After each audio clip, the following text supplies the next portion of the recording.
Hi everyone, I hope you're having a nice day, and we are now in the third module of our sports tourism class. And for this specific module, we'll talk about tourism marketing and tourism promotion in general. For this specific module, we will have three lecture videos. This specific video will talk about consumer behavior in tourism. So basically, this will help us understand why certain people travel and why did they desire to go for tours, and to also understand other characteristics that influence consumer behavior in relation to tourism. So, when a person tries to decide whether or not he would travel somewhere, there are actually four elements that influence that decision making process to go to a certain destination. So the first element is the energizers of demand. These are the forces of motivation that lead a tourist to decide to visit an attraction or to go on a trip. Motivation allows us to understand the activation of behavior. So there are many energizers of tourism demand. So it could be the beauty of the attraction or the activities being offered in a certain destination or attraction. It could be the other sectors, like for example the accommodation, and basically the desire to travel. We can also connect the energizers of demand in relation to the different types of tourism. Like for example, those who want to go on an adventure can go for sports or adventure tourism or mountaineering tourism, or probably those who just wants to escape and go to a more nature-based attraction, and these are for nature and eco-tourists. And for those who want to experience a new type of culture, these are for the culture and leisure tourists. So these motivations are all energizers of demand, and basically as people who manage tourism products, it's very important that we know the different motivations why a certain person would want to go to the specific destination or attraction that we are managing. The next element are the effectors of demand. So the consumers will have a developed idea of the destination, product, or organization by a process of learning, attitudes, and association from promotional messages and information. So for example, a certain person wants to go for a nature trip. So what he will do is probably to research about it in terms of probably he will go online, and for example, he wants to go on a mountaineering trip, and then he looks into like Mount Pulag or something, or he wants to go to a beach, no, and probably he looks at the different beaches that are accessible to him, and he will also probably ask for recommendations from his friends, or probably he could have been inspired because of the information that he got from his friends. Like for example, his desire to go to Korea might be influenced by some of his other friends who has went to Korea before him and has told a lot of stories about Korea and the nice things that could be found there. And those who manage the destination or the attraction or a certain tourism activity could further promote their activities or attraction using that channel by making sure that the information about the attraction is readily available where information is accessed. So it could be the internet, it could be through word of mouth of the people who have went to the attraction before. The third element of the tourism decision-making process is the role that a certain potential tourist or group of tourists take in the whole decision-making process. So of course, the promotion that we would do for a certain person who really wants to go to a certain place because of leisure would be different to someone who would just happen to be there in a certain country because he has to be there because of a work related activity. So these types of decision making process, like for example the first one, the initial plan for the trip is purely tourism and leisure. The second person I'm talking about is someone who is going to go for a tour, but that's only secondary because he's going to the destination with another plan in mind, and probably that's work or a business conference or a research conference. And the extent of activity or engagement of a certain person in the whole decision-making process is also an element that we have to take care of. Siyempre, if the decision-making to travel is not solely with the person, like for example, one who would go to a business conference and just secondarily go to tours after, our promotions would definitely be on the spot there. No? But for those who would really go for a tour, because that's her primary reason for leaving the country, then the promotion should be early on in the decision making pa lang. And the fourth, we also consider the determinants of demand. So what are the different determinants of demand? It could be economic determinants, like for example, income level. For example, for a middle class individual, probably going to a visa restricted country would not be something that he or she would want to go, because you have to have show money, right? So you would usually go to countries that are off your budget. And of course, more affluent travelers would go to, more developed countries, because they are sure that they could, one, pass through the visa requirements, especially in terms of show money, and number two, they could also afford the cost of living and the cost of the tourism in the specific area. So economic level of the tourist is also one of our consideration in terms of marketing a certain attraction. Second is the sociological determinants of demand. Like for example, cultural group. For instance, you are a Muslim, so probably you are attracted to go to a pilgrimage to Mecca, or for example, you are a Catholic and you would want to go to a pilgrimage in Jerusalem. So these are culturally attractive attractions, no? And then after that, also, for example, gender is also a sociological demand. Like for example, men would most likely be enticed to go on adventure tourism, as they are masculine, because they are trained in those types of masculine activities. No, they are socialized to do that. And females would most likely go for areas in terms of shopping or leisure, because again, sociologically, they are socialized to like those things. No, but of course, in relation to gender, it can also be fluid. Like also females would also like to go to adventure tourism, and men would also go to leisure, cultural, and shopping tourism as well. And then also psychological demands, like for example, risk attitudes, no? There are certain people who are most likely going to engage in adventure tourism, and these are those who perceive that their risks are low in terms of getting in danger, no? Like for example, the really fit and healthy individuals, and those who are whose health are already at risk, or probably they are not really yung mga thrill seekers na mga adventurers or mga tourists, then they would most likely go for more chill na mga attractions, cultural, leisure, gastronomic tourism lang.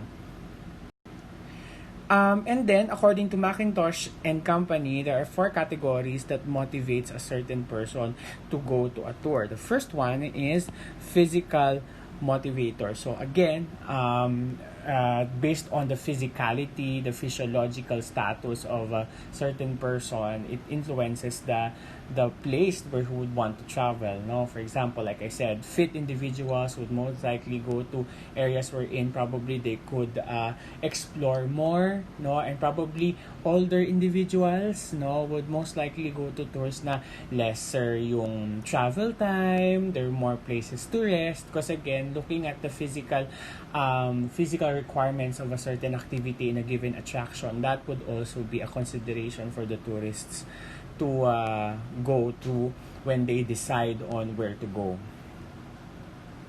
Next, we also have cultural motivator. So for example, if you want to experience another culture in another place, that could also be a motivation for you to move from one place to another. Or for instance, your cultural identity also attracts you to go to somewhere that also has similar cultural background as yours. So cultural motivator is also a consideration. Another category of motivation in tourism is interpersonal motivator. No, for instance, you want to hang out with your friends in a different location, so that could be an interpersonal motivator. No, for example, your family, you want to go to another place with your family and to strengthen your relationship with them by exploring things together. Or for example, you want to go there for a honeymoon with your newly wed spouse. No, so that's also interpersonal motivator. So the goal why you are traveling is because you want to increase or improve the ties that you have with the others that you are traveling or touring with. And next, we have status and prestige motivator because travel is life, ika nga, no?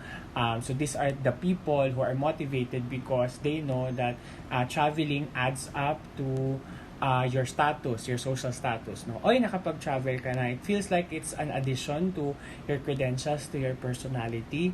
And of course, it also tells us about, like, for example, oh, I went here because of a business conference. Oh, may ganun ka palang background sa trabaho, no? So it kind of adds up to the personal status of the person who is traveling. So, and it's also travel is also a status that shows some sort of prestige. Siyempre, while we have cheaper forms of tours, no, bumababa na ang presyo ng flights, no, and more lower middle class individuals can also engage in international tourism. Pero of course, based on other tourism activities, no, makikita mo talaga na itong tourism activity na to pang mayaman. For example, you go to Maldives, ayan, pang mayaman yan. I would know because I've been there.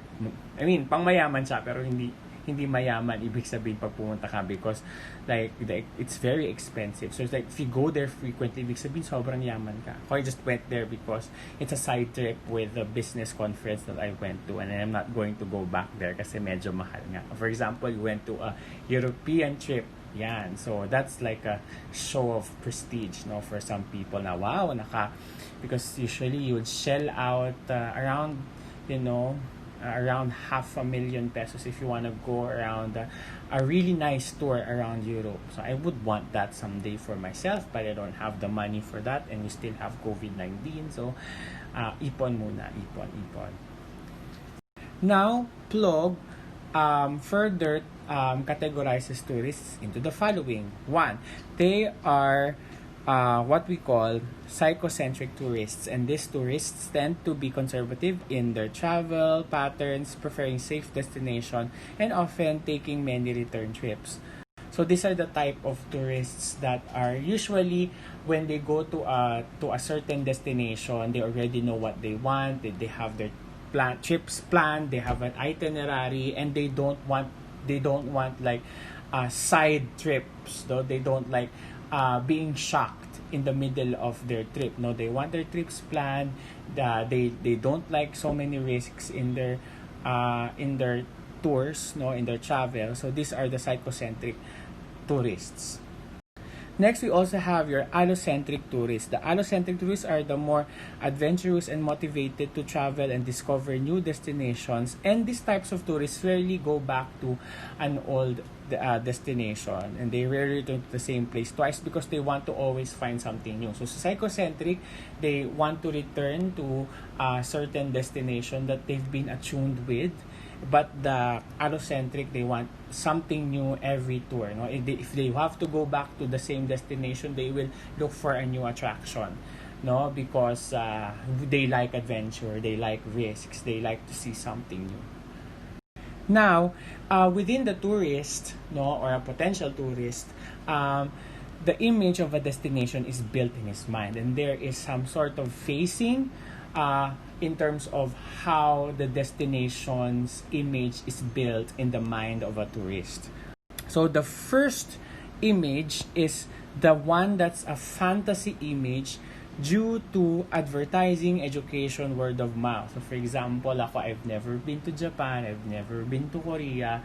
So all I have is like an imagined idea of what it would be like when I go to Japan or to South Korea in the future, because of what the people have been telling me, the pictures that I've been seeing online, and the promotions that I've been seeing in online as well.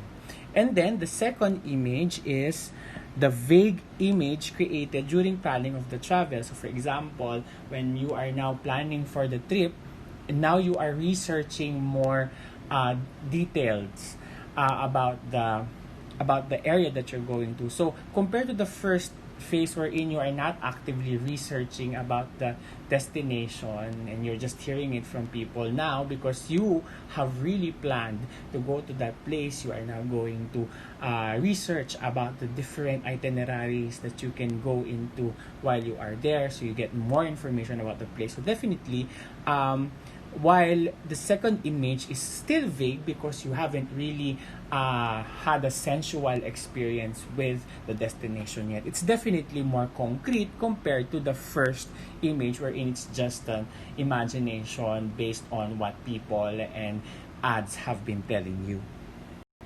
The third image is the fantasy image that created due to actual experience and also correcting previous images. So the image of the destination is also further built and concretized when you are already there in your destination. So, and of course, probably you have had false imagery in the first and the second phase of imagining the destination. And during the time that you are actually there in the destination, you are now building a new image in your head that is correcting your previous notions about the previous what you call this, the previous destination. So for example, no, when you see the pictures of Maldives, wow, super beautiful beaches, super social, nice pictures, no, very nice posh resorts in private islands.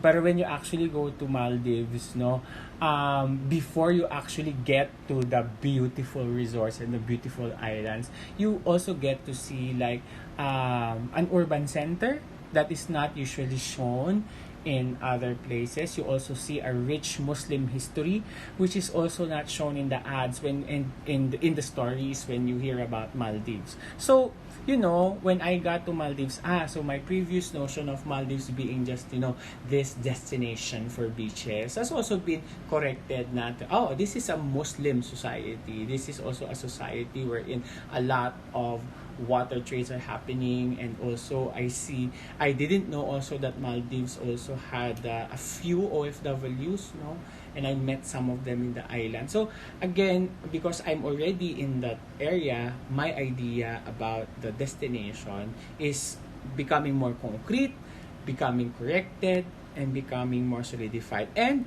finally, you have the fourth image, which is the recollected image due to nostalgia. So this is now the image that you take with you when you go home, and this is now the image that you share with other people when they ask you about the destination that you went to.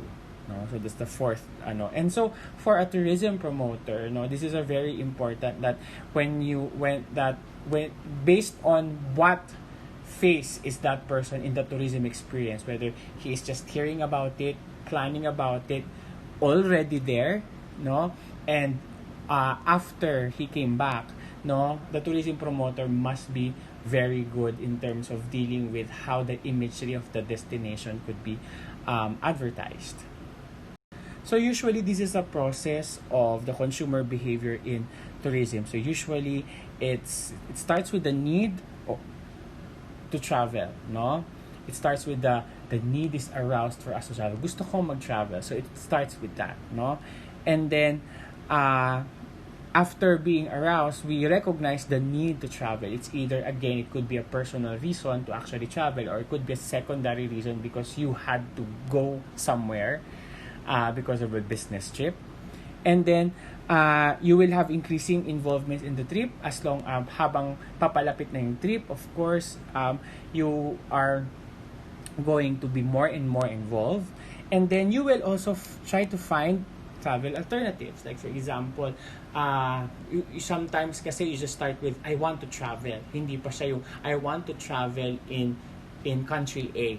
So, usually, the need arises, could the need that has arise could not be certain yet about the destination. So you could like choose a destination. But if you've already chosen the destination, the alternatives could be what type of transportation are you going to take, which accommodations will be staying in, now which attractions will you go to, how will you plan the itinerary, and then you will be researching about that, evaluating the different travel alternatives given the time that you are that you have set yourself. Of course, there's so many things to do. For example, we went to Vietnam and we had to stay there only 24 hours. So there's so many attractions in Vietnam. So there are many alternatives for us where we had to go to, and we had to really just choose the most important ones. And definitely siguro babalik ako ng Vietnam because I haven't seen everything there yet. No? So and then of course, after you've identified your alternatives for attraction, for accommodation, for transportation, you purchase it, and then you make decision to travel, and then after traveling, you make your post-purchase behavior, and then there are now impacts to future decisions. Like for example, you went to the trip, and hindi ka naging masaya. So it will affect your feedback, and probably if hindi maganda yung yung third and fourth image mo about the destination, then the need to travel in that specific destination may no longer be ignited again. No? So there are certain places that I feel like I don't wanna go back to, but that's more of domestic tourism. But in terms of international tourism, I think there are places that I still want to go back to, but again with the limited amount of money, then mas maglilimit din yung travel alternatives mo, no? So basically that's how a tourist conceptually or theoretically plans his behavior, no? Plans his tour, no? And that's tourism as a consumer behaves like that for every tourism decision he makes. Okay, so for this specific video lecture, we were able to study about consumer behavior in tourism. We talked about the elements of the decision-making process. We talked about the determinants of decision-making for consumer behavior in tourism. We also discussed about the different categories of motivations, categories of tourists. We also talked about how the image of the destination is built within a person prior to going to the trip and until after he has come back to the country of origin after the trip. And finally, we talked about the model of consumer behavior in relation to tourism. And in the next video, we'll talk about marketing tourism as a service product.